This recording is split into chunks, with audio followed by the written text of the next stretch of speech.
Hello friends, lilies of the വാലിയുടെ ഒരു പുതിയ എപ്പിസോഡിലേക്ക് ഏവർക്കും സ്വാഗതം. ഇന്ന് ഞങ്ങൾ നിങ്ങളെ കൂട്ടിക്കൊണ്ടു പോകുന്നത് റോമാ സാമ്രാജ്യത്തിൻ്റെ ചരിത്രമുറങ്ങുന്ന കൊളോസിയത്തിലേക്കാണ്. സോഷ്യൽ സ്റ്റഡീസിലൂടെ നമ്മൾ പഠിച്ചറിഞ്ഞ കൊളോസിയം, ലോകാത്ഭുതങ്ങളിൽ ഒന്നായ കൊളോസിയം, അതുപോലെ തന്നെ ഗ്ലാഡിയേറ്റർ സിനിമയിലൂടെ നമ്മളെ ത്രസിപ്പിച്ചതും കണ്ണീരലിയിച്ചതുമായ കൊളോസിയത്തിലേക്ക്. അപ്പോൾ കൊളോസിയത്തിൻ്റെ ബാക്കി കാഴ്ചകളിലേക്ക് നമുക്ക് പോകാം. അങ്ങനെ നീണ്ട ക്യൂവിന് ശേഷം ഞങ്ങൾ കൊളോസിയത്തിൻ്റെ ഉള്ളിലേക്ക് പ്രവേശിച്ചു. ഞങ്ങളൊരു കോമ്പി ടിക്കറ്റാണ് സെലക്ട് ചെയ്തിരുന്നത്. പാലന്റൈൻ ഹില്ലും കൊളോസിയവും അതുപോലെ തന്നെ റോമൻ ഫോറവും കൂടി ഇൻക്ലൂഡ് ആയിട്ടുള്ള ഒരു ടിക്കറ്റ് എടുത്ത് ഞങ്ങൾ അതിൻ്റെ അകത്ത് പ്രവേശിച്ചു.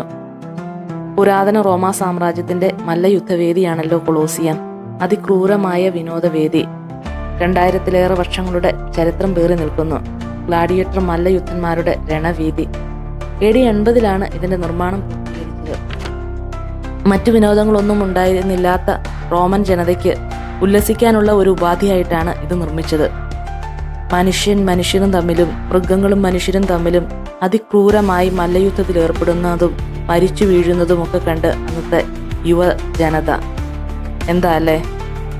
ഏകദേശം 5 ലക്ഷത്തിലധികം മനുഷ്യരും 1000-ലേറെ മൃഗങ്ങളും ഇവിടെ മരിച്ചു വീണെന്നാണ് കണക്കുകൾ സൂചിപ്പിക്കുന്നത്. ഇതിലേക്ക് വേണ്ടുന്ന മൃഗങ്ങളെ ആഫ്രിക്കയുടെ വനാന്തരങ്ങളിൽ നിന്നും കൊണ്ടുവന്ന് ഇതിൻ്റെ താഴത്തെ തട്ടുകളിൽ, അതായത് ഈ കൊളോസിയത്തിൻ്റെ താഴെ ഭാഗത്ത് വലിയ അറകളുണ്ടായിരുന്നു. അവിടെയായിരുന്നു ഗ്ലാഡിയേറ്റേഴ്സും അതുപോലെ മൃഗങ്ങളും അടിമകളും കുറ്റവാളികളെയൊക്കെ അവർ സൂക്ഷിച്ചിരുന്നത്. ഏകദേശം 80,000 പേർക്ക് ഒരുമിച്ചിരിക്കാൻ പാകത്തിനുള്ള ഒരു വലിയ ആംഫി തിയേറ്റർ ആയിട്ടാണ് ഇത് നിർമ്മിച്ചത്.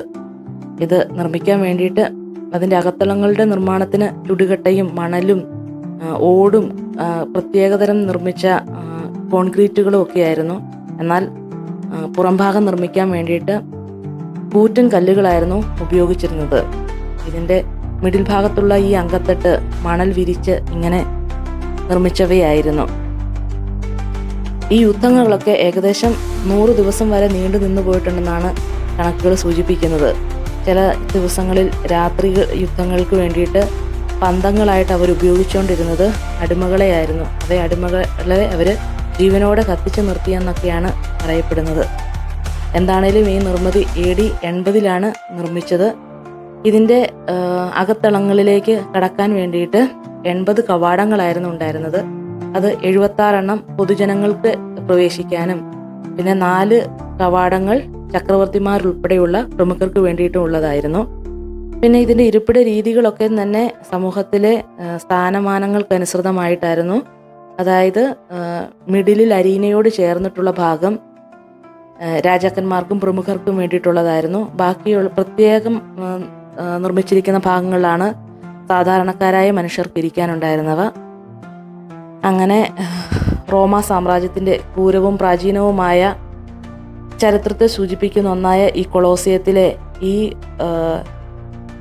രണവീഥി അല്ലെങ്കിൽ ഈ ഗ്ലാഡിയേറ്റർ മല്ലയുദ്ധം ഏകദേശം 400 ഇത് അവസാനിച്ചു, അല്ലെങ്കിൽ ഇത് ബാൻ ചെയ്യപ്പെട്ടു എന്നാണ് പറയുന്നത്. ഇതിൽ ഓരോ യുദ്ധത്തിന് ശേഷവും ഓരോ മരിച്ചു വീഴുന്ന ആളുകളുടെ ശവശരീരങ്ങൾ അവർ വലിച്ചിഴച്ച് ഇതിൻ്റെ അങ്കത്തട്ടിലെ അല്ലെങ്കിൽ അടിഭാഗത്തുള്ള പ്രത്യേക അറകളിലേക്ക് കൊണ്ടുപോവുകയും മൃഗങ്ങൾക്ക് ഇട്ടുകൊടുക്കുകയും ചെയ്തിരുന്നു അത്രേ. പിന്നെ ഇനിയും വീണ് കിടക്കുന്ന ചില മല്ലന്മാർ, ഗ്ലാഡിയേറ്റേഴ്സ്, അവർ മരിച്ചിട്ടില്ല എങ്കിൽ അവരുടെ മരണം ഉറപ്പാക്കാൻ വേണ്ടിയിട്ട് തലയ്ക്കടിച്ച് അവരെ കൊന്നിട്ടാണ് മൃഗങ്ങൾക്ക് ഇട്ടുകൊടുത്തിരുന്നത് എന്നൊക്കെയാണ് കഥകൾ പറയുന്നത്, അല്ലെങ്കിൽ ചരിത്രം സൂചിപ്പിക്കുന്നത്. എന്താണേലും ഈ ചരിത്ര നിർമ്മിതിയിൽ ഇപ്പോഴ് ദുഃഖവെള്ളിയാഴ്ച ദിവസങ്ങളിൽ പോപ്പിൻ്റെ നേതൃത്വത്തിലുള്ള കുരിശിൻ്റെ വഴിയൊക്കെ ഇവിടെ നടക്കുന്നുണ്ട്.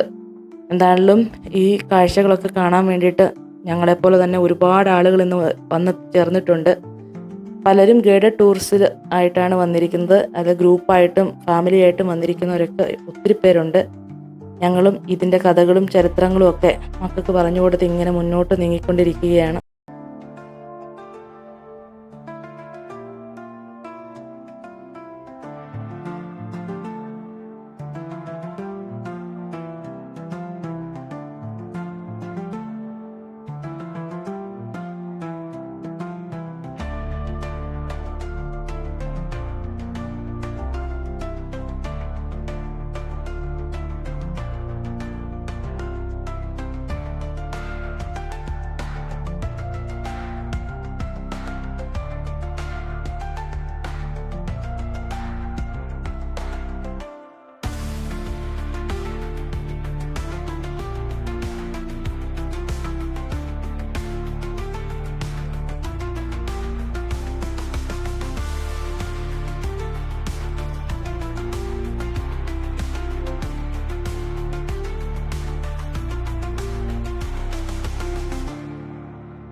ഹലോ ഫ്രണ്ട്സ്, ഞാനിപ്പോൾ നിൽക്കുന്നത് പാലന്റൈൻ ഹിൽസിൻ്റെ മുന്നിലാണ്. പാലന്റൈൻ ഹിൽസ് എന്ന് പറഞ്ഞാൽ നമ്മുടെ റോമ നഗരം അറിയപ്പെടുന്നത് തന്നെ 7 കുന്നുകളുടെ നഗരമെന്നാണല്ലോ. അതിൻ്റെ അകത്ത് ഏറ്റവും മിഡിലായിട്ടുള്ളതും ഏറ്റവും ഫേമസ് ആയിട്ടുള്ളതുമായ ഒരു മലയാണിത്, പാലന്റൈൻ ഹിൽസ്. ഇത് ഒരു ഉയർന്ന ഏറ്റവും വലിയൊരു കുന്ന്. ഇവിടെ നിന്ന് നോക്കിയാൽ നമുക്ക് നല്ല അതിമനോഹരമായ കാഴ്ചയാണ്. അതായത് താഴെയായിട്ട് നമ്മുടെ ഫോറവും റോമൻ ഫോറവും, പിന്നെ അതിൻ്റെ ഒരു സൈഡിലായിട്ട് കൊളോസിയവും, പിന്നെ ട്രിംഫ് ഓഫ് കോൺസ്റ്റന്റൈനും, അങ്ങനെ പുരാതന റോമൻ ചരിത്രത്തിൻ്റെ എല്ലാ അവശിഷ്ടങ്ങളും നമുക്ക് ഇവിടെ നിന്ന് നോക്കുമ്പം കാണാൻ പറ്റും.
ഉച്ചയ്ക്ക് ഞങ്ങൾ ഫുഡ് കഴിക്കാൻ വേണ്ടിയിട്ട് സെലക്ട് ചെയ്തത് പോട്ടിക്കൊച്ചുകാരൻ കുഞ്ഞുമോൻ ചേട്ടൻ്റെ കേരളം റെസ്റ്റോറൻ്റാണ്. ഞങ്ങളുടെ ഫ്രണ്ട്സായ തനുവും ബോബനും ഞങ്ങൾക്ക് സജസ്റ്റ് ചെയ്തതാണ് ഈ പ്ലേസ്. എന്താണേലും നല്ല നാടൻ ഊണ്, കുത്തരിച്ചോറും മീൻ കറിയും മീൻ ഫ്രൈയും ഒക്കെ കൂട്ടിയിട്ടുള്ള ഒരു ഊണായിരുന്നു. മക്കളൊക്കെ സെലക്ട് ചെയ്തത് ചിക്കൻ ബിരിയാണി ആയിരുന്നു. ഞങ്ങൾ ഊണ് കഴിച്ച് അതിന് ശേഷം പിന്നെ വൈകുന്നേരത്തെ സ്നാക്സിന് വേണ്ടിയിട്ട് പഴംപൊരിയും വടയും ഉഴുന്നുവടയും പരിപ്പ് വടയും ഒക്കെ പാഴ്സൽ ചെയ്തെടുത്തു. കൂടാതെ രാത്രിക്കത്തിന് വേണ്ടിയിട്ട് പൊറോട്ടയും ബീഫ് ഫ്രൈയും പോർക്ക് ഫ്രൈയും ഒക്കെ ആയിരുന്നു. എന്തായാലും ബഡ്ജറ്റ് ഫ്രണ്ട്ലി ആയിട്ടുള്ള ഒരു റെസ്റ്റോറൻ്റ്.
റോമിലെ മസ്റ്റ് വിസിറ്റ് ആയിട്ടുള്ള ഒരു ടൂറിസ്റ്റ് സ്പോട്ടിൻ്റെ മുന്നിലാണ് ഞാൻ നിൽക്കുന്നത്. Trevi fountain. ട്രെവി എന്ന് പറഞ്ഞ ലാറ്റിൻ പദത്തിനർത്ഥം 3 നഗരങ്ങൾ ഒന്നിക്കുന്നത് അല്ലെങ്കിൽ വിഭജിക്കുന്നത് എന്നൊക്കെയാണ്. ഈ ട്രെവി ഫൗണ്ടൻ ഏകദേശം 18-ാം നൂറ്റാണ്ടിൽ നിർമ്മിച്ച ഒരു ചെറിയ ഫൗണ്ടനാണ്. ഏകദേശം 26.5 മീറ്റർ പൊക്കവും 50 മീറ്ററോളം വിട്ടുമൊക്കെയുള്ള ഒരു ടൂറിസ്റ്റ് സ്പോട്ട്. ഇതിൽ ഒരു മിത്തുണ്ട്. അതായത് പ്രാചീന റോമക്കാർ വിശ്വസിച്ചിരുന്നത് ഈ ട്രെവി ഫൗണ്ടൻ്റെ മുന്നിൽ നിന്നിട്ട് ഒരു നാണയം നമ്മൾ വലത് കൈയിൽ പിടിച്ച് ഇടത് ഷോൾഡറിന് പുറകിലോട്ട് എറിഞ്ഞ് വെള്ളത്തിലേക്ക് എറിഞ്ഞിടുമ്പോൾ നമ്മുടെ ആഗ്രഹങ്ങൾ സഫലമാകുമെന്നാണ് ഒരു മിത്തുണ്ടായിരുന്നത്. എന്നാൽ 1954 ഒരു 3 കോയിൻസ് ഇൻ ദ ഫൗണ്ടൻ എന്ന് പറയുന്ന ഒരു ഫിലിമിൽ പറയുന്ന ഒരു മിത്തെന്ന് പറഞ്ഞാൽ 3 വിശ്വാസങ്ങളാണ്. ഒന്ന്, നമ്മൾ ഒരു കോയിൻ ഈ വെള്ളത്തിലേക്ക് എറിയുകയാണെന്നുണ്ടെങ്കിൽ നമ്മൾ ഒരിക്കലെങ്കിലും റോമയിലേക്ക് തിരിച്ചു വരുമെന്ന്. 2 കോയിൻ ഒരുമിച്ചാണ് നമ്മൾ ഇതിലേക്ക് എറിയുന്നതെങ്കിൽ നമ്മളൊരു ഇറ്റാലിയൻ പെൺകുട്ടിയായിട്ടോ അല്ലെങ്കിൽ ഇറ്റാലിയൻ ആളുമായിട്ട് നമ്മൾ ലവിലാകുമെന്നും. 3 കോയിനാണ് നമ്മൾ ഒരുമിച്ചിടുന്നതെങ്കിൽ നമ്മുടെ പ്രണയം സഫലമാകുമെന്നൊക്കെയാണ് വിശ്വാസം. എനിവേ, ഇവിടെ വരാനും ഇവിടെ കാണുവാനും ഒക്കെ ഒരുപാട് ടൂറിസ്റ്റുകൾ ഇന്നുണ്ട്. ഞങ്ങളും കോയിനുകളൊക്കെ ആയിട്ട് റെഡി ആയിട്ട് നിൽക്കുവാണ് എറിയാൻ. ചിലരൊക്കെ 2-3 കോയിനൊക്കെ ഒരുമിച്ച് പിടിച്ച് നിൽക്കുന്നുണ്ട്. എന്താണേലും ഞങ്ങളുടെ കാഴ്ചകളും വിശേഷങ്ങളും ഒക്കെ നിങ്ങളുമായിട്ട് പങ്കിടുന്നതാണ്.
ഹലോ ഫ്രണ്ട്സ്, ഞാനിപ്പോൾ നിൽക്കുന്നത് റോമിലെ പ്രശസ്തമായ സ്പാനിഷ് സ്റ്റെപ്സിന് മുന്നിലാണ്.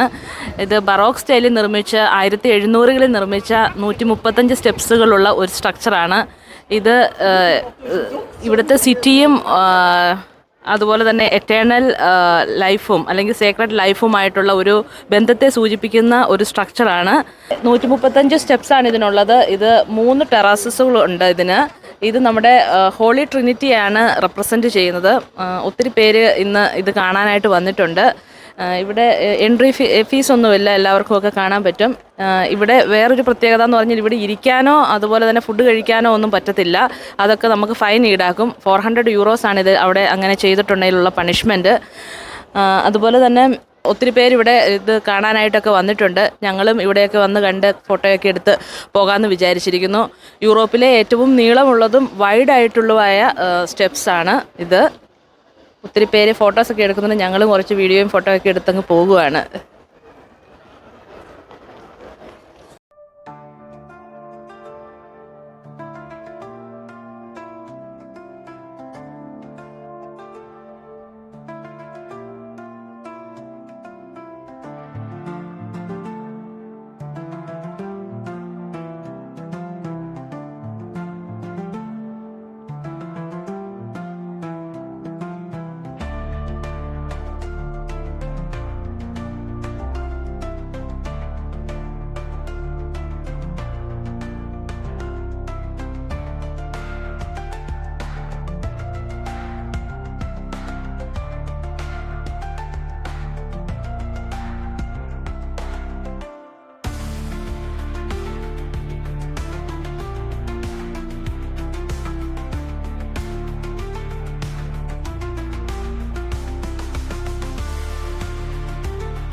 ഹലോ ഫ്രണ്ട്സ്, സ്പാനിഷ് സ്റ്റെപ്സിൽ നിന്നും ഏകദേശം 1 കിലോമീറ്ററോളം നടന്ന് നമ്മൾ ഇങ്ങനെ വരുമ്പോൾ നമ്മളെ കാത്തിരിക്കുന്ന അതിമനോഹരമായ കാഴ്ചയാണ് എൻ്റെ ഈ പിറകിൽ കാണുന്നത്. ഇതാണ് റോമൻ പന്തിയോൺ. ഏകദേശം AD 120 നിർമ്മിച്ച ഈ സ്ട്രക്ചർ ആദ്യകാലങ്ങളിൽ അമ്പലമായിട്ടായിരുന്നു അവർ ഉപയോഗിച്ചുകൊണ്ടിരുന്നത്. പിന്നീട് വർഷങ്ങൾക്ക് ശേഷം ഇതൊരു ചർച്ചായിട്ട് മാറി. എന്താണേലും 2000 വർഷം പഴക്കമുള്ള ഈ സ്ട്രക്ചർ അതിൻ്റെ മനോഹാരിത ഒട്ടും കുറയാതെ തന്നെ അവർ പ്രിസർവ് ചെയ്ത് കാത്തു സൂക്ഷിച്ചിരിക്കുകയാണ്. ഇതിൻ്റെ അകത്ത് എൻട്രി ചെയ്യാൻ €5 എൻട്രി ഫീസ്. ഒരുപാട് ടൂറിസ്റ്റുകളൊക്കെ വന്നിട്ടുണ്ട് ഈ സ്ട്രക്ചർ കാണാനും ഇതിൻ്റെ ഭംഗി ആസ്വദിക്കുവാനും ഒക്കെ ആയിട്ട്. ഗ്രാനൈറ്റ് കൊണ്ടുള്ള തൂണുകളാണ് ഇതിൻ്റെ സവിശേഷത. 8 തൂണുകളുണ്ട് ഇതിൻ്റെ മുൻഭാഗത്തും, പിന്നെ പിറകിലായിട്ട് 4 തൂണുകളും ഒക്കെ. എന്താണേലും ഞങ്ങളും ഇതിൻ്റെ ടിക്കറ്റൊക്കെ എടുത്ത് കാഴ്ചകൾ കാണാനായിട്ട് വെയിറ്റ് ചെയ്തിരിക്കുകയാണ്.